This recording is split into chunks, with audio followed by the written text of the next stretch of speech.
Hi, I'm Raya. Welcome to episode 3 of Kami na Muna, the nostalgia series.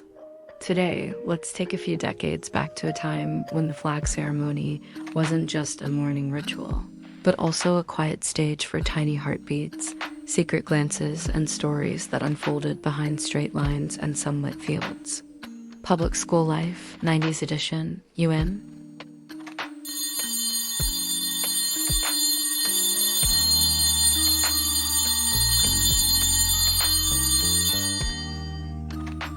Back in high school, the flag ceremony was a daily drill. A sea of uniforms lined up by section, arm's length apart, eyes on the stage. Latecomers? Automatic pull-at basura duty or Lenny's Kubo. And once the gate shuts, that's it. Prepare to face the wrath of ma'am guidance or kuya head guard. For freshmen, it was something we actually looked forward to. Pa-rang baptism into high school life.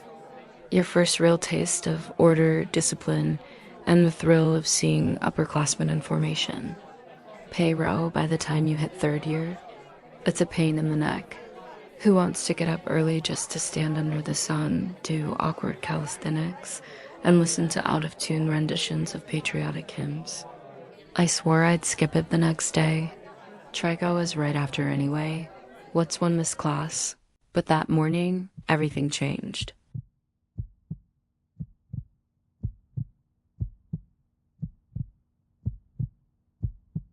There he was clean-cut, quiet, standing tall beside the flagpole. COCC trainee. Crossed rifles on the collar, serious face, zero smile. Flag boy, my bestie whispered. Target acquired. Since then, every Monday, I'd wake up extra early. Not for Trigo. Never for Trigo, but for the ceremony. Okay, fine for him. Bestie had this theory. Alam mo, talagang ba toglain yan? Eye contact muling ba tognia? Proven effective. So began the mission. Strategic stalking, canteen, check. Corridor, check. Marching drills, double check. At first, it was all glances. A shared moment during the flag ceremony, nothing more. Until fate got involved. Turns out, he was Bestie's Kuya's classmate. Small world, right? And from then on, it sort of became part of our routine. My bestie and I would just happen to pass by her Kuya's classroom during breaks. Total coincidence, of course. And then one morning, just a few minutes before the flag ceremony, bestie's Kuya dropped by our usual Tambayan. And there he was. It's my flag boy. The light hit him just right. May golden glow pung kasama. A soft breeze blew, and yellow mango blossoms fell from the trees around us. Not quite cherry blossoms, but just as magical.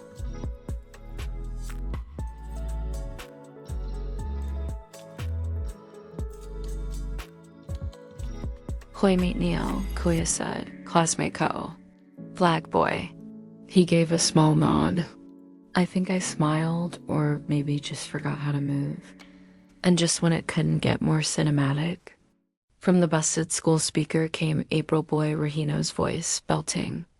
Kapag nakita ka, ako'y nahiya. Boom, wasag.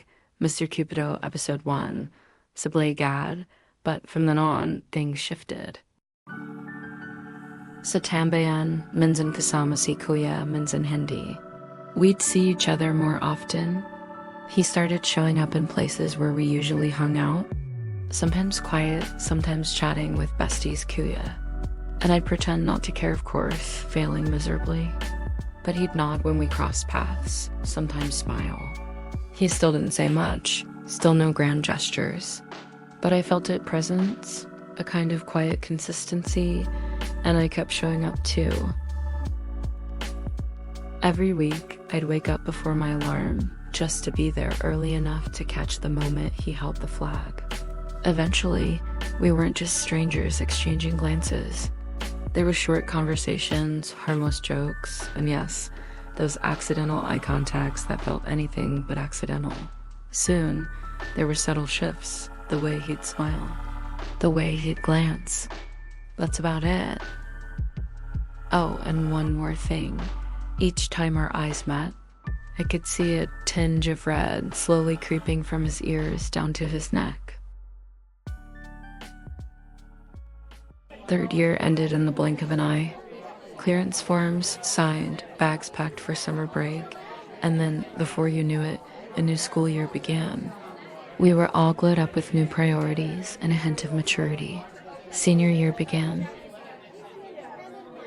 Senior year hit like a pop quiz you didn't study for. I started focusing more on academics, dreamed of getting a scholarship.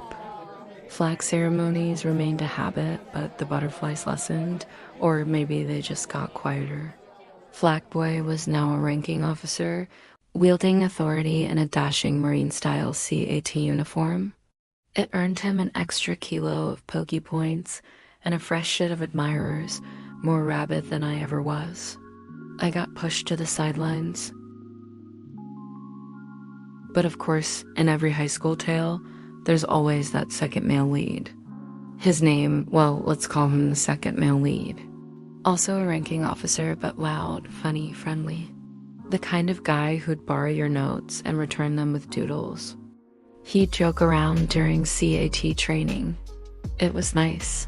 It's comfortable. But he wasn't him. Still, the second male lead was persistent. No big declarations, no dramatic gestures, just a quiet daily agenda of making me laugh. Finally, the last hurrah, the JS prom. Everyone in formal wear, but dancing awkwardly to Street Boys and UMD medleys. Second male lead and I were chatting while munching on cold sandwiches from the canteen. Then I saw him, flag boy, very Rico Yan in his blue shirt and gray slacks. He looked over. Our eyes met. Still the same face, stoic as ever. Parang kahayang aura.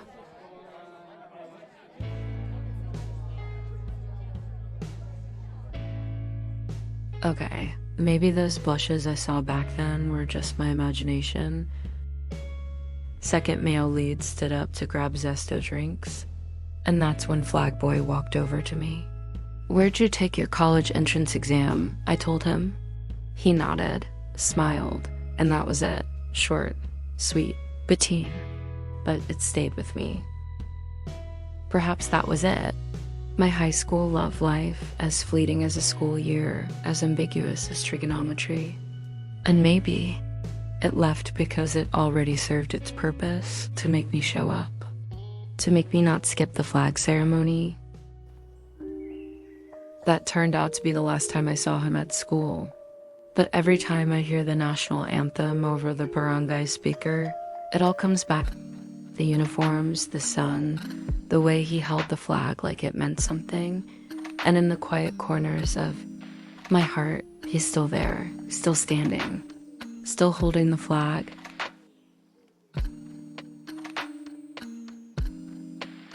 Then from the kitchen, a voice calls out, "Nini, dinner." I smile. Okay. And there he is, wearing an apron, setting the table. From flag boy to favorite boy.